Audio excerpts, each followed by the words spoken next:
மார்கழி 24ஆம் நாள் திருப்பாவை 24ஆம் பாசுரம்.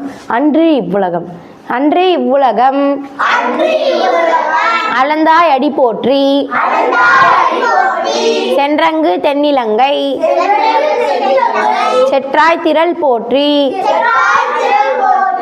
ஒன்றச் சகடம் உதைத்தாய் புகழ் போற்றி,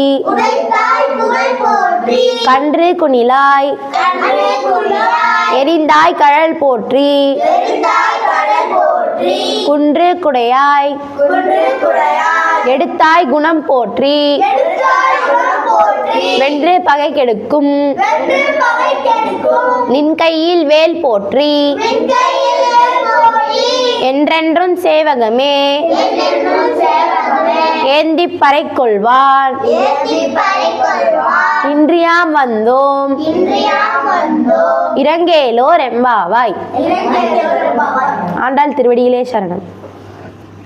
இந்த மாதிரி உங்கள் பசங்களும் பாடணும்னு நினச்சிங்கன்னா மற்ற பசங்களுக்கும் இதெல்லாம் ஷேர் பண்ணுங்கள். இந்த வீடியோ பிடிச்சிருந்தா லைக் பண்ணுங்கள், சப்ஸ்கிரைப் பண்ணுங்கள். இந்த மாதிரி நிறைய வீடியோ உங்களுக்கு வரணும்னா கூட பக்கத்தில் இருக்க பெல் ஐக்கானை கிளிக் பண்ணிக்கோங்க.